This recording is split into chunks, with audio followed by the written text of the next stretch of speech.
ऐसी स्थिति में कभी ना आइए कि आपको बाकियों पर निर्भर करना पड़े, ये बाकियों की परफॉर्मेंस आपके आगे जाने का रास्ता तय करेंगे। बिल्कुल। और बाजी ये कई सारी चीज़ें जो भारतीय टीम को सोचना होगा इस टूर्नामेंट के बाद, क्योंकि न्यूजीलैंड तो जीतता हुआ लग ही रहा है। ये जो स्लो स्टार्ट आप नहीं कर सकते हैं ऐसे टूर्नामेंट्स में, या बायलैटरल सीरीज में भी क्या क्यों नहीं, मतलब कहीं पे भी आप स्टार्ट पे सोचना होगा। हम लोग जाने जाते हैं खराब स्टार्ट करने के लिए। मैं काफ़ी सोचा मैंने, जब से वर्ल्ड कप शुरू हुआ है, मैं पहले भी इस वर्ल्ड कप से पहले भी मैंने एक चीज़ कही थी कि ये शुरुआत जो है ना अच्छी नहीं हुई टीम सिलेक्शन को लेकर, क्योंकि मेरे हिसाब से शिखर धवन तो होने चाहिए। बिल्कुल। मेरे हिसाब से युजवेंद्र चहल भी इस टीम में होने चाहिए थे, क्योंकि आपने एक लेग स्पिनर सिलेक्ट किया, आप सोच भी नहीं रहे कि उनको खिलाना है। बिल्कुल। राहुल चहल, हालांकि उनका फ्यूचर अच्छा है, वो अच्छे बॉलर हैं, लेकिन आप रह गए 14-15 में, आप सोच ही नहीं रहे उनके बारे में। कभी बात हुई कि वो खेल सकते हैं? बिल्कुल नहीं, पता ही नहीं टीम में थे भी कि नहीं वो। तो पहली बात की टीम सिलेक्शन से ही हमने गलत वो कर दिया, एक ट्रेंड सेट कर दिया। हार्दिक पांड्या, आप जब बॉलिंग नहीं कर सकता हार्दिक पांड्या, तो उसकी टीम में जगह नहीं बनती है। ये आप जितना मर्जी कह लें कि वो केवल एज अ बैट्समैन ही, कप्तान कह लें, कोच कह लें कि वो केवल एज अ बैट्समैन ही टीम में फिट होते हैं, नहीं। ये बिल्कुल गलत सोच है और एक गलत ट्रेंड भी सेट कर रहे हैं आप। सो ये 3 सिलेक्शंस मेरे हिसाब से वहीं से नेगेटिविटी स्टार्ट हो गई थी, और वो फिर पहले मैच में हमने देखी, और फिर उसके बाद दूसरे मैच में पैनिक कर। बिल्कुल। आपने बैटिंग ऑर्डर ही बदल दिया, अपना कप्तान नंबर 4 पर कर दिया जिसने कि नंबर 3 पर इतने रन्स बनाए, रोहित शर्मा को नंबर 3 पर कर दिया जिन्होंने ओपन पर लगभग सारे रन्स बनाए। उससे पता चल गया कि अब ये पैनिक कर गए, और जब आप पैनिक करेंगे ना तो फिर आप स्ट्रगल ही करेंगे, और वही कुछ हुआ। बिल्कुल, पैनिक करेंगे तो पेन मिलेगा, और पेन मिलेगा मतलब हार मिली है, तभी ऐसा होता है। लेकिन साफ यहाँ पर यह है कि न्यूजीलैंड की अगर बात करें 37 रन चाहिए 39 गेंदों में, और 8 विकेट उनके बाकी हैं। केन विलियमसन और डेवन कॉनवे जो है इस वक्त क्रीज पर है, तो यहाँ से कोई चांसेस दिख नहीं रहा, अनलेस कोई बहुत ही बड़ा चमत्कार यहाँ पर हो जाए। लेकिन हमें उम्मीद भी नहीं करनी चाहिए कि हमें बैकडोर से एंट्री मिले। मेरा तो ये मानना था कि हार गए, चौड़े होकर कहो कि हाँ हार गए, अगली बार आएंगे, कम बैक करेंगे, गलतियों को सुधार करेंगे। शायद यही एटीट्यूड से टीम इंडिया चले तो बेहतर होगा। अपनी चीज़ों को सुधारें, जो गलतियां हैं, जो गलतियां की हैं उसको, और एक नया कोच भी आ जाएगा, इसके बाद एक नया सपोर्ट स्टाफ भी आएगा, एक नई शुरुआत की जरूरत है टीम इंडिया को। ये हार गए ठीक है, इस खेल में हार जीत लगी रहती है, दोनों पार्ट हैं। उसमें आपको अपनी गलतियों से सीखना होता है कि अब फ्यूचर में ऐसी गलतियां ना हो एज ए टीम, क्योंकि जब इंडिया टीम में कोई खेलता है, इंडिया टीम के लिए कोई भी सेलेक्ट होता है, खिलाड़ी में वो क्षमता तो होती है, तभी वो उसके आसपास घूमता है, तभी उसका सिलेक्शन होता है, उसके आसपास घूमता है वहाँ पर। वो तो आपके सपोर्ट स्टाफ और कप्तान में उससे आप उतना 100% निकलवा पा रहे हैं या नहीं, वो भी देखना होगा आपको।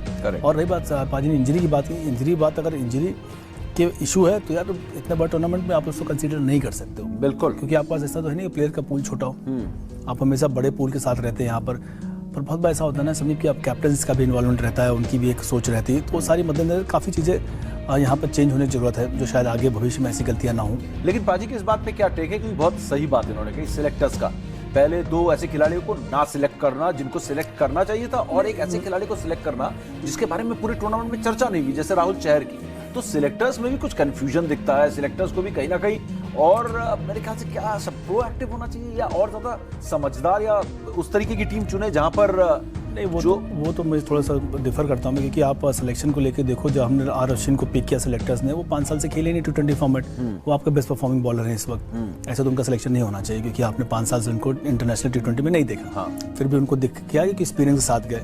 और चहल यूजी का जो पिछला परफॉर्मेंस है IPL में अच्छा था, लेकिन उससे पहले कई सारे जो उनकी एक पेयर बॉलिंग थी ना, नहीं जो पेयर बॉलिंग थी ना उनकी कुलदीप के साथ, वो उस पर जब ब्रेक आया तो उनका परफॉर्मेंस गिरा, दोनों साथ में करते, दोनों परफॉर्मेंस ऊपर चलता था तो इसलिए उनको नहीं सोचा। राहुल चहर ने अच्छा किया, लेकिन वो बाद के लेग में अच्छा नहीं कर पाया, तो इसमें बड़ी सारी कन्फ्यूजन था कि आप कंटिन्यूस आप इंडिया टीम में किसको, राहुल चहर का बिल्कुल मैं कह रहा हूँ कि प्रतिभाशाली जरूर है, सब कुछ है, पर अगर आपको IPL टीम नहीं खिला रही तो सोचना चाहिए भाई कहीं ना कहीं बहुत मेजरली रॉन्ग है जो इस सिलेक्शन में।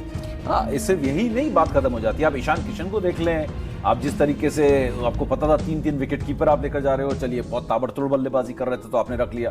पहले फेज में देखे तो ईशान किशन को मुंबई इंडियंस ने बाहर बिठा दिया था, वो बाद में जब टीम बाहर हो गई, दबाव था नहीं, तो ईशान किशन ने भी बल्ला चलाया। लेकिन कहीं ना कहीं पूरी सिलेक्शन पर सवाल उठता है, और आने वाले समय में पाजी जो आरपी जो कह रहे हैं, आप जो कह रहे हैं, इससे तो साफ है कि पहला कदम ही आपको ठीक से रखना होगा, सोच कर रखना होगा। एग्जैक्टली मैं वही बात कर रहा था कि पहला ही कदम जो था ना, वही गलती होगी। शिखर धवन, अब देखें क्राइटेरिया आप दे रहे हैं, आर अश्विन को सिलेक्ट किया कि उन्होंने बहुत बढ़िया बॉलिंग की थी जो पहला हाफ था IPL का, तो फिर शिखर धवन ने भी उसमें 2 सेंचुरीज लगाई हुई थी।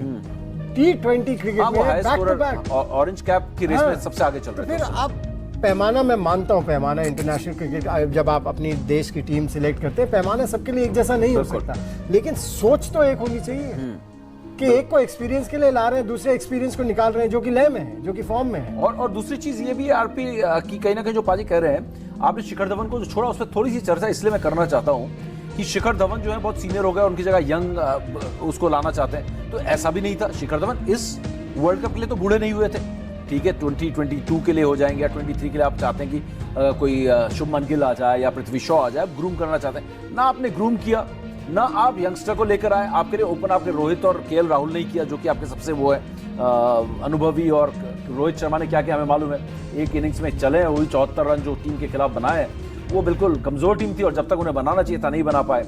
और विराट कोहली की अगर बात करें 57 रन उनकी पारी में, तो केएल राहुल का भी वही हाल था। तो क्या आपने शिखर धवन का जो आपने सिलेक्शन नहीं किया, आपने एक युवा को भी ग्रूम नहीं किया और आपने एक एक्सपीरियंस को भी टीम में नहीं रखा, तो यहाँ पर एक बड़ी चूक हुई है, यहाँ पर सोच में या सिलेक्शन में कहीं ना कहीं आप चूक गए हैं यहाँ पर। शिखर धवन की बात की, नो डाउट अच्छे प्लेयर हैं, अच्छा परफॉर्मेंस है, पर शायद सिलेक्शन शिखर और रोहित की बड़ी सक्सेसफुल जोड़ी रही है हमेशा से। हाँ, पर यहाँ पर तो केएल राहुल ने वो स्पॉट फिल किया ना रोहित के साथ, हाँ। इसलिए शिखर को उतना ध्यान नहीं दिया गया, क्योंकि केएल राहुल का परफॉर्मेंस बहुत ही अप टू द मार्क था, हाँ। और इंडिया टीम के लिए भी और आईपीएल के लिए, और रोहित को आप हटा नहीं सकते, तो ओपनर की जोड़ी ऑलमोस्ट सेट थी। बैकअप शिखर का एक्सपीरियंस, शिखर का बैकअप के लिए आपने ईशान को ले लिया, ईशान किशन को, वहां पे भी एक गलती है। आप शिखर और रोहित से अगर ओपन करा लेते, जो दोनों फॉर्म में थे बाजी, अगर रोहित का फॉर्म देखे ज्यादा खराब था, केएल और शिखर ज्यादा फॉर्म में थे, ऐसे देखें ऐसे तो रोहित फॉर्म में थे ही नहीं। रोहित फॉर्म में नहीं थे, ऐसे तो आप, लेकिन रोहित को हटा नहीं सकते। नहीं तो समय अगर ऐसे करना तो फिर आईपीएल देख लो, पर्टिकल रख लो आप, और शिखर धवन रख लो, फिर तो आप आईपीएल से बना लो। नहीं, आईपीएल से नहीं, आपकी बात में मैं सहमत हूं, लेकिन कहीं ना कहीं क्या है कि आप शिखर धवन को जब पहला कदम गलत लिया, वहां पर आपने युवा को भी ग्रूम नहीं किया और आपने एक्सपीरियंस भी छोड़ दिया, क्योंकि शिखर अभी बूढ़े हुए नहीं। शिखर 34 साल या 35 साल के हैं, देखना पड़ा 35 के हैं शायद, तो उनके पास अभी 2 साल की और बहुत